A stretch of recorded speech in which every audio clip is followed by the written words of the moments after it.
Selamat datang pemirsa. Anda kembali bersama Menyingkap Fakta. Kali ini, kami akan membongkar sisi tersembunyi dari sebuah peristiwa besar yang sedang menjadi perhatian publik.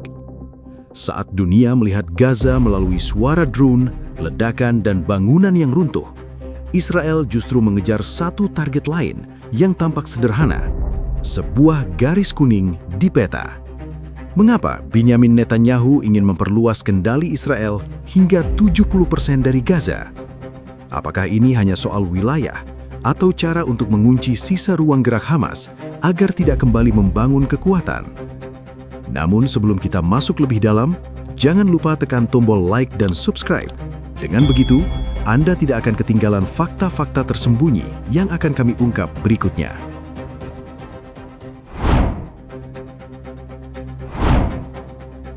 Pada 10 Oktober 2025, ketika gencatan senjata mulai berlaku di Gaza, sebuah garis muncul di peta militer.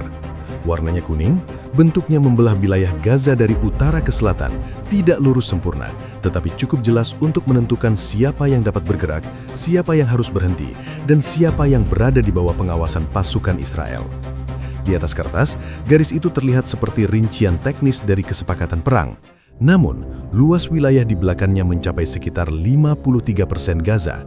Artinya, sejak awal, lebih dari separuh wilayah pesisir sempit itu sudah berada dalam jangkauan kendali operasional Israel.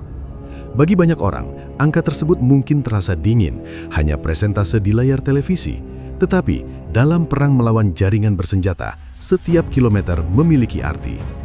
Satu jalan dapat menjadi jalur perpindahan, satu bangunan kosong dapat menjadi titik pengamatan, satu lingkungan yang tak terpantau dapat menjadi tempat orang, peralatan, dan informasi bertemu kembali. Karena itu, garis kuning tidak sekedar membelah tanah, garis itu membelah kemungkinan. Di sisi yang dikendalikan Israel, pasukan dapat membangun posisi, melakukan patroli, dan mengawasi area yang dianggap rawan. Di sisi lain, Hamas masih memiliki ruang yang lebih besar untuk mempertahankan pengaruhnya. Ruang itu bukan hanya soal posisi tempur, ruang itu berarti kesempatan untuk memindahkan orang tanpa selalu terlihat, menyimpan perlengkapan, menghubungkan sel kecil, atau mencari titik baru setelah lokasi lama dihantam. Lalu, pada Desember 2025, muncul tanda bahwa garis ini tidak selalu diam. Citra satelit dan laporan lapangan menunjukkan blok beton kuning ditempatkan lebih dalam dari batas awal di beberapa titik. Pada 22 Januari 2026, Reuters melaporkan salah satu penanda di kawasan Al-Tufah, Gaza City, telah bergeser sekitar 200 meter lebih masuk dibanding posisi sebelumnya. Militer Israel menyatakan penandaan di lapangan menyesuaikan kebutuhan operasi dan kondisi medan. Namun, perubahan kecil pada penanda fisik dapat memiliki dampak besar bagi orang di sekitarnya. Ketika batas bergerak beberapa ratus meter, jalan yang kemarin masih dapat dilalui bisa berubah menjadi jalur berbahaya. Bangunan yang sebelumnya berada di luar zona kendali dapat mendadak masuk ke kawasan yang diawasi lebih dekat. Inilah bagian yang sering tenggelam di balik suara drone dan laporan serangan udara. Perang tidak hanya berlangsung saat ledakan terjadi, perang juga berlangsung ketika peta digambar ulang secara perlahan. Kemudian, pada Maret 2026, peta yang dibagikan kepada kelompok bantuan menunjukkan area terbatas yang lebih luas. Sejumlah analis memperkirakan zona tersebut, bila digabung dengan wilayah di belakang garis kuning, mencakup sekitar 64% Gaza. Batas itu bukan semata bentuk garis di layar, ia menciptakan tekanan nyata terhadap ruang yang tersisa. Setiap perluasan zona kendali mengubah cara Hamas dapat bergerak. Jalur yang lebih sempit berarti pilihan lebih sedikit. Pilihan lebih sedikit berarti pergerakan dapat lebih mudah dipantau. Dan ketika tempat untuk berpindah semakin terbatas, membangun kembali jaringan menjadi jauh lebih sulit. Namun, garis kuning masih belum menjadi target akhir. Pada 28 Mei 2026, Benyamin Netanyahu menyampaikan bahwa Israel telah menguasai sekitar 60% Gaza, lalu ia memberikan arahan baru kepada pasukan Israel. Target berikutnya adalah 70%. Disitulah garis kuning berubah dari penanda gencatan senjata menjadi petunjuk strategi Israel yang jauh lebih besar.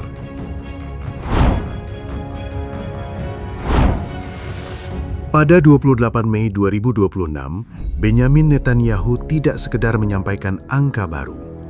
Ia memberi arahan kepada pasukan Israel untuk memperluas penguasaan Gaza hingga 70%. Pernyataan itu muncul ketika ia mengatakan bahwa Israel sudah mengendalikan sekitar 60% wilayah Gaza. Ada detail menarik di balik angka tersebut. Pada hari yang sama, perkiraan yang dikutip Reuters menyebut kendali efektif Israel telah mencapai sekitar 64%. Artinya, angka di lapangan dan angka yang disebut Netanyahu tidak sepenuhnya sama. Tetapi arah strateginya sangat jelas. Israel ingin menambah wilayah yang berada di bawah pengawasan dan jangkauan langsung pasukannya. 6 atau 10% di peta mungkin terlihat kecil.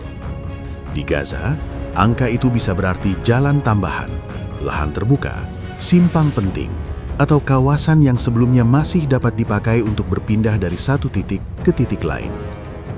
Dalam perang jaringan, tambahan wilayah bukan hanya soal luas tanah. Tambahan wilayah berarti lebih banyak area yang dapat diperiksa, dipantau, atau dibatasi aksesnya. Tekanan itu muncul karena Israel menilai Hamas belum berhenti membangun ulang. Pada 13 Mei 2026, 4 pejabat pertahanan Israel mengatakan kepada Reuters bahwa militer telah memperingatkan pemerintah mengenai upaya Hamas mempertekat pengaruh, membangun kembali kekuatan, dan membuat senjata. Kekhawatiran itu membuat pola operasi Israel menjadi lebih mudah dibaca. Israel tidak hanya menyerang ketika melihat ancaman langsung. Israel juga mencoba menghentikan proses yang memungkinkan ancaman baru muncul. Pada 26 Mei 2026, Israel mengumumkan serangan terhadap Mohammad Odeh di Gaza City. Netanyahu mengatakan Odeh merupakan sasaran karena diduga baru memimpin sayap bersenjata Hamas setelah pemimpin sebelumnya terbunuh. Hamas kemudian mengkonfirmasi kematian Odeh. Serangan ini menunjukkan satu sisi strategi Israel, yaitu memutus rantai komando sebelum struktur baru menjadi stabil. Namun, rantai komando saja tidak cukup untuk membuat organisasi bersenjata bertahan. Mereka juga membutuhkan aliran dana. Pada 21 Juni 2026, militer Israel menyatakan telah menewaskan Hussein Kodra dan Muhammad Farah, 2 orang yang dikaitkan dengan jaringan pendanaan Hamas dan Jihad Islam. Menurut klaim Israel, jaringan tersebut membantu menyalurkan lebih dari 500 juta shekel. Uang seperti itu tidak hanya dipakai untuk kebutuhan sehari-hari. Dalam tuduhan Israel, uang itu menjadi bagian dari sistem yang menghubungkan kurir, penukar uang, orang lapangan, serta kebutuhan kelompok bersenjata. Disinilah angka 70% memperoleh maknanya. Ketika pemimpin diburu, pengganti harus bergerak lebih hati-hati. Ketika jalur dana dipukul, orang yang mengatur distribusi harus mencari rute lain. Ketika ruang wilayah juga dipersempit, setiap rute baru menjadi lebih panjang, lebih beresiko, dan lebih mudah dipantau. Hamas selama ini tidak bergantung pada satu markas besar yang bisa dihancurkan dalam satu malam. Kekuatannya bertumpu pada sel-sel kecil yang dapat berpencar, beradaptasi, lalu kembali terhubung. Sel seperti ini membutuhkan ruang. Mereka membutuhkan gang, bangunan, jalan, dan titik temu yang tidak selalu berada dalam pandangan pasukan Israel. Karena itu, perluasan kendali wilayah dapat dibaca sebagai upaya mengubah kondisi dasar bagi jaringan tersebut. Israel ingin membuat sisa kekuatan Hamas tidak hanya kehilangan orang penting atau sumber uang, tetapi juga kehilangan tempat untuk menyambung kembali jaringan yang pecah. Namun semakin sempit ruang yang tersedia, semakin besar tekanan terhadap kelompok yang masih bertahan. Pada tahap inilah, target 70% tidak lagi menjadi sekedar angka peta. Ia berubah menjadi strategi penguncian yang menguji apakah kontrol wilayah benar-benar dapat menghambat kemampuan Hamas beradaptasi. Dari sana, resiko berikutnya mulai terbentuk lahan-lahan.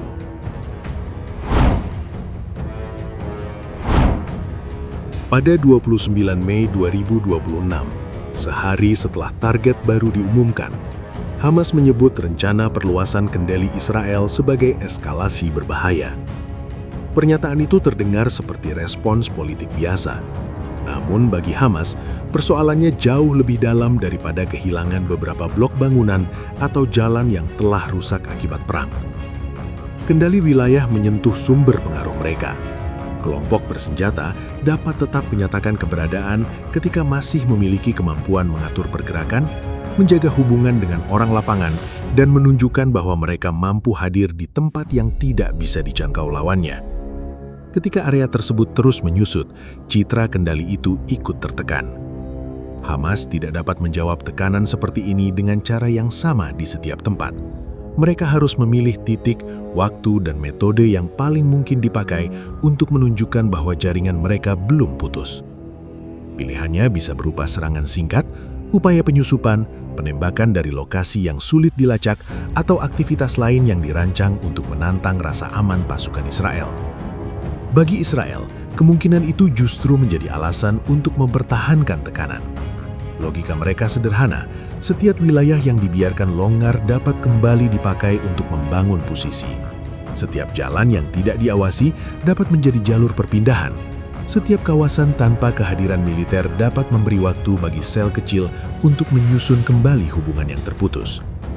Karena itu, perluasan kendali tidak berdiri sendiri. Ia berjalan bersama patroli, penghancuran bangunan yang dianggap berpotensi dipakai sebagai perlindungan, pemeriksaan rute dan operasi udara terhadap sasaran yang disebut terkait Hamas. Pada 8 Juni 2026, Reuters melaporkan pasukan Israel memperluas zona kendali di Gaza, sementara penduduk di sejumlah bagian wilayah utara diminta meninggalkan rumah mereka. Situasi ini memperlihatkan bahwa garis di peta selalu diikuti perubahan nyata di lapangan. Namun strategi penguncian membawa beban yang tidak kecil.